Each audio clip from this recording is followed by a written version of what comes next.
اوس پځې شو ها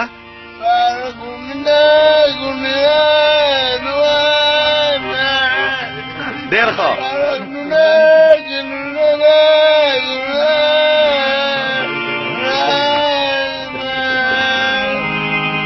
ډېر ښه یار زنده باد دغه شان